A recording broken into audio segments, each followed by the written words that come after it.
Hello, welcome back. And where we had last left off, we just got an interview at a cat cafe called the Cat's Paw. And we got the interview with our very kind of eclectic boss, but our coworkers seem nice so far. And we get to work with cats. So, it's going to be all good. So we left the interview with a job. We start tomorrow. And as we're heading home, we get lost a little. So as I head home, I get this distinct feeling of being followed. I didn't really know that that was the thing that actually happens, but it's hard not to notice when you see some movement out of the corner of your eye. I turn around. A sleek black cat stands in the middle of the road. It sits down when we make eye contact and thumps its tail testily against the pavement. It's got different colored eyes. I guess heterochromia really is pretty common in cats, huh? Hmm. Yeah. Should I, like, try to bring it to the cafe? They take care of strays there, after all. I should try. I crouch down as slowly as I can and reach my hand towards the cat, beckoning to it. It doesn't move. I make those little smoochy noises that seem to work on some cats. Maybe, maybe we should try the ps ps ps ps ps.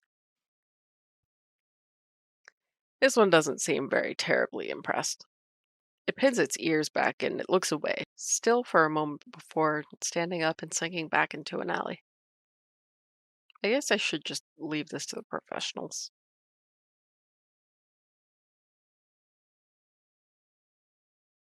It's time to celebrate. I'm gonna wreck this pizza I grabbed from Pizza Lloyd's on the way home. I picked up a can of wet cat food for Mochi from the corner store, too. What a treat. I figure we both deserve a celebration. What a good parent. Mochi, get your fat lump out here. I have good news. No answer or indication he's even in the same room. He never even asks how my day was. I know how to do this. I walk over to his food bowl and crack the lid of the wet cat food. In a flash, he's at my feet, tail shaking like a rotor behind him. Come here, you big moron. I give him a little scratch behind the ears before I dump half the can into his bowl, and the feeding frenzy begins.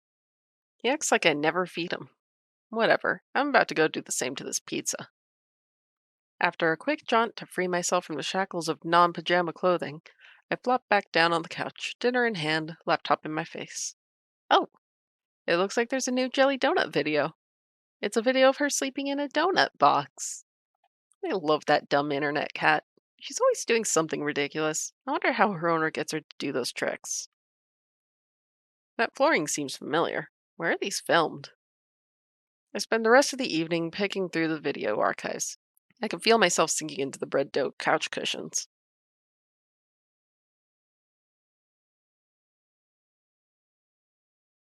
Meow. It's so early. What's his problem? Meow. But he just wants the other half of the wet food. This is why I don't get it for him that often. I excavate myself from the couch and do what I can to mitigate the bedhead situation I have going on. What time is it anyway? I grab my phone to check. 7:40? Ah, hell. I'm gonna be late for my first day of work. I take the world's fattest. Okay, maybe edit that out. I take the world's fastest shower, but there's no time to dry my hair. Sorry. Oh my gosh. I'm a mess. I take the world's fastest shower, but there's no time to dry my hair. I have to hope I run fast enough that the wind resistance will do the job for me. No time to sort through my duffel. I'm just gonna have to throw on whatever looks cleanest. It's not like Graves said anything about a dress code, so whatever. Mochi trails me closely, howling more and more insistently along the way. It's like he doesn't care about my punctuality at all. No time to mix the wet food the way he likes it. I dump a scoop of kibble into the bowl on my way out the door. I haven't seen a cat so offended since the one that watched me mess up coffee. They can both deal with it. I can't believe I'm almost late to my first day of work. And my first job, even. What a great first impression to leave. Thanks for hiring me, Avery the Flake. I start out in a full sprint to the cafe, but it's only about a 10-minute walk, so it looks like it might not even be as bad as I thought. If I run, I can make it in less time.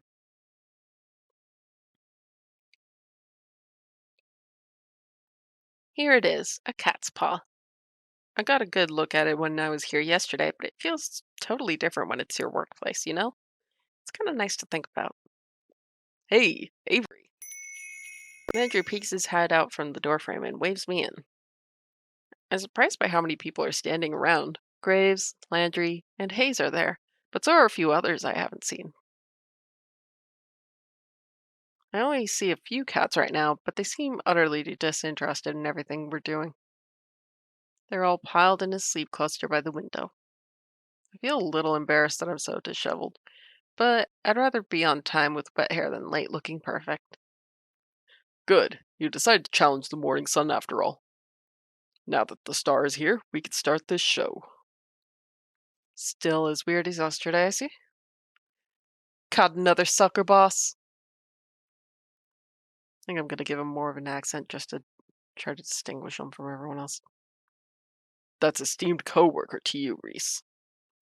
You just keep collecting these strays. I don't even know if that was like an accent at all, but I'm trying. Before we get too far, everybody should introduce themselves to Avery. Avery, we've already met, and you already know Graves. Did you meet Hayes yesterday? Briefly. Hello, Hayes. Uh, hello. He looks like he's going to try to slip between the cracks in the tile. How does a guy like this handle a job that deals with people? Hayes is a great barista. He's a great help in the kitchen, but he likes to spend a lot of his time with the cats, too. Hayes flashes me a quick look. Side of his mouth upturns ever so slightly, like he's trying to smile, but he's out of practice. Aw, he's trying. I reach out to shake his hand. He's practically embracing for impact. Before I reach him, a bright light flashes at the corner of my vision. What? Is that a camera? Ooh, sorry, sweetie.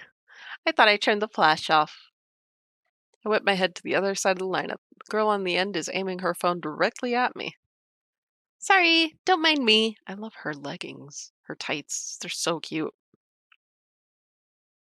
I just want to commemorate our new employee. I'm Finley, and I take care of social media. I like candid, so I'll try again later when you've forgotten about it. Finley is also. Graves! I know what you're going to say. Don't ruin the surprise. Graves lets out a soft bark of a laugh. All right, all right. You tell Avery whenever you're ready. Thank you. The two in the middle of the lineup look beyond unimpressed. One is the smart mouth guy, Reese, and the other looks like someone I wouldn't want to mess with. Finley puts her hand on the shoulder of the tough looking woman standing next to her. Since she's not going to introduce herself, this is Mason. She's our head chef. Or our only chef, I guess. Hmm. Well, nice to meet you both. Yeah. Finley reaches up and places her hand against the back of Mason's head. She pushes her hand forward, forcing Mason to nod. I'm amazed Mason is putting up with this. Wow, that's the most you've spoken all day. She likes you already, Avery. Mason makes a quick little noise that could either be a laugh or a grunt. Maybe it was both. How kind of you all to save the best for last. I'm Reese, and I guess I'm going for like a pseudo Australian. At first, I was gonna go for like weird Brooklyn thing, but it's gonna evolve a lot. I'm Reese. I'm the one you'll be answering to after Graves, so you better stay on my good side. I would have sworn Landry was second in command here, so I don't know what this kid's talking about. I didn't even see him at all during the interview yesterday. I'm on cat detail today, but don't think that means I won't be keeping an eye on you. Cat detail must mean taking care of the cats. Obviously. I'm learning quickly. I don't know why the second in command would be so eager about telling me he's going to clean litter boxes today. Maybe it's a weird status thing here. Ew. I'll be on my best behavior then, I guess. Good.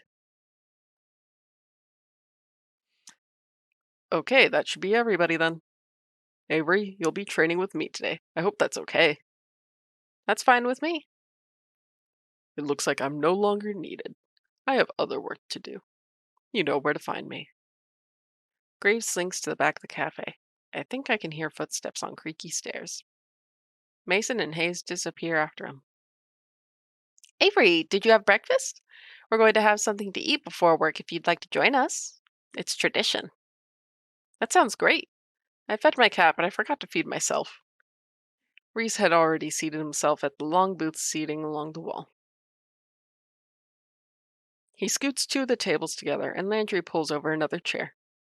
Great, just sit and relax. Mason's just finishing up breakfast.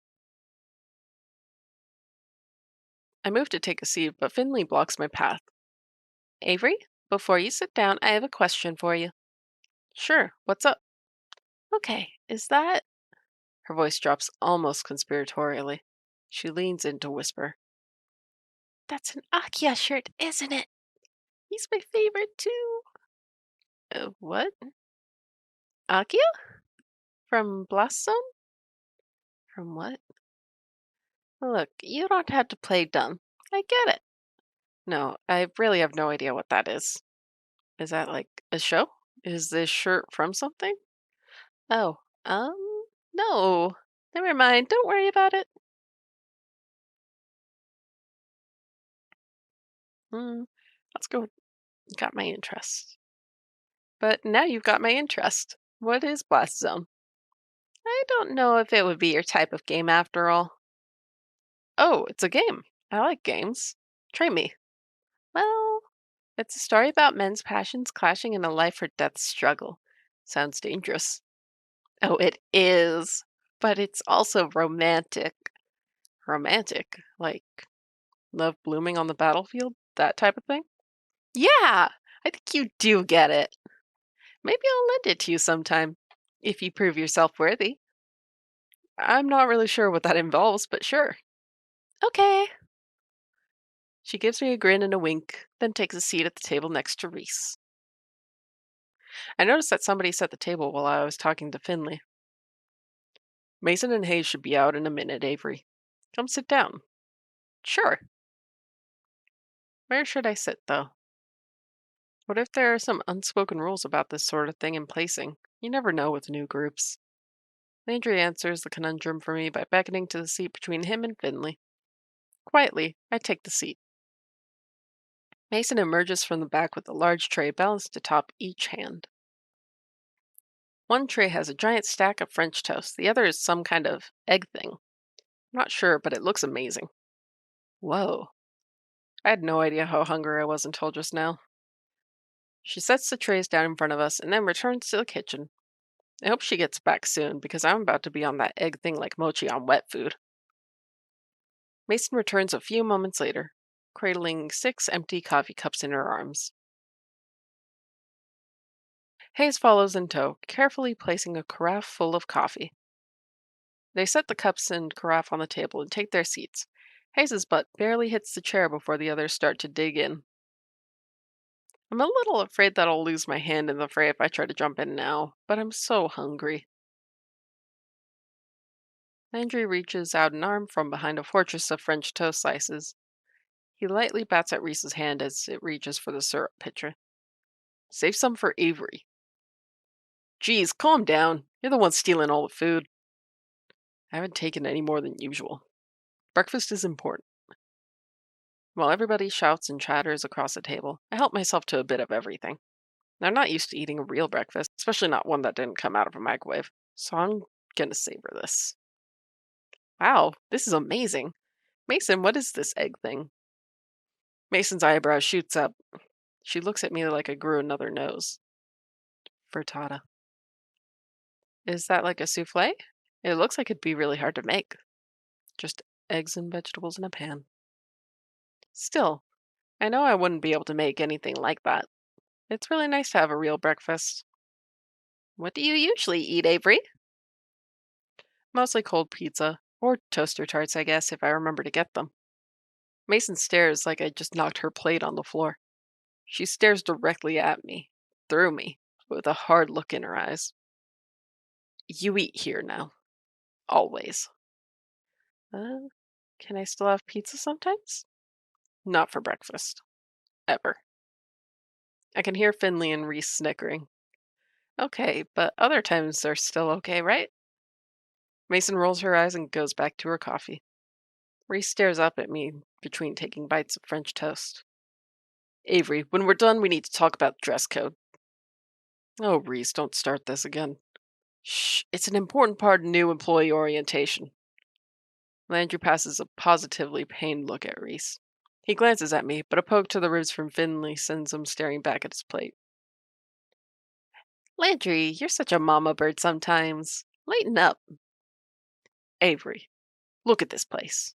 We take our visual presentation very seriously here. Mason gives another grunt. Hayes places his empty plate and cup on Mason's plate and takes a stack to the back with the urgency of a tactical retreat. Graves and I expect a certain level of decor from the wait staff. Is this about my outfit? I woke up a little late, so no, this is about uniforms. Mason pushes her chair away from the table with enough force that it wobbles briefly on two legs. She stands and takes my plate in one fell swoop. Opening soon. Time to get ready. She picks up the now empty cast iron skillet with one hand and balances a few of the other plates on top. That looks heavy, but she's holding it like it's nothing. Come on. She stares me down and gestures to the back door with the head nod before she heads into the kitchen. Don't think you can run off so easily, Avery. You'll get ridden up if you don't have your uniform.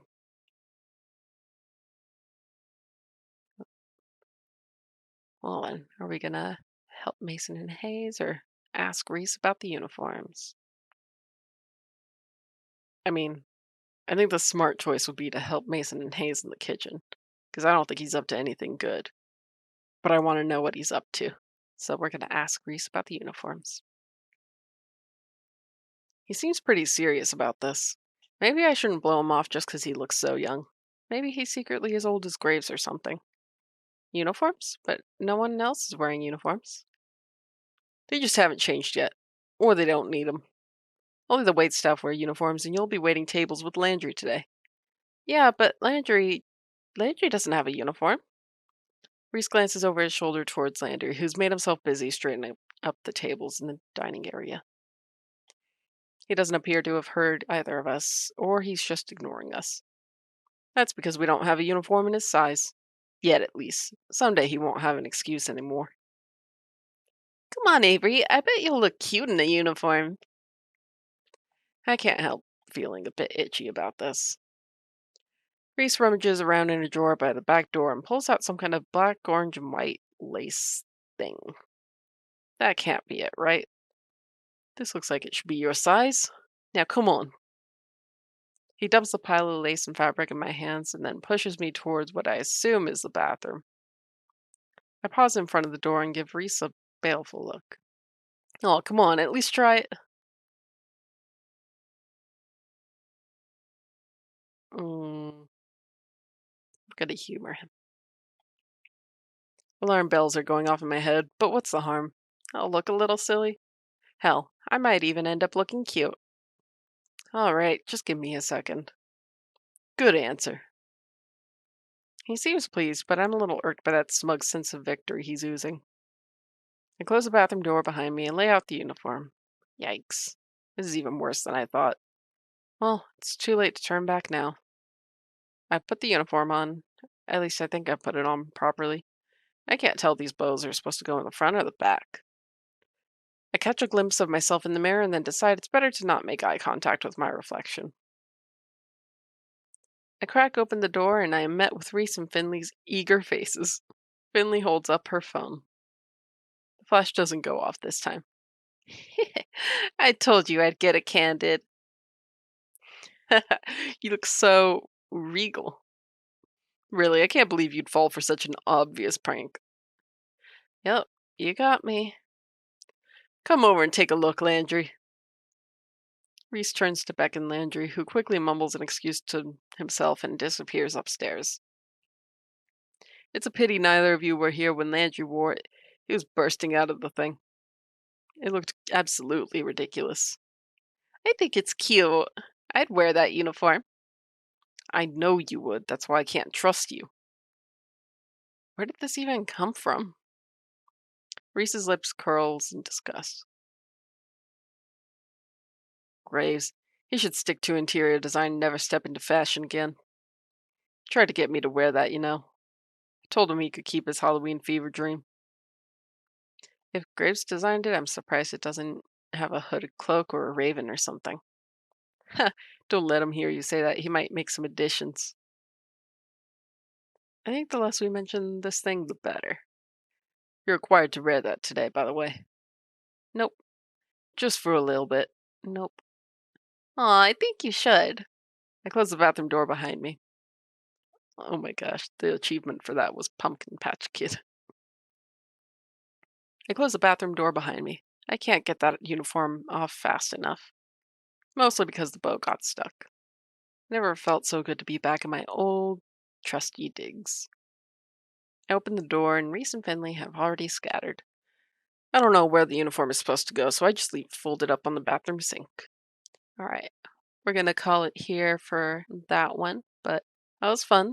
I'm not really sure who we're going to go for yet, but I'm thinking either Landry, Graves, or Hayes.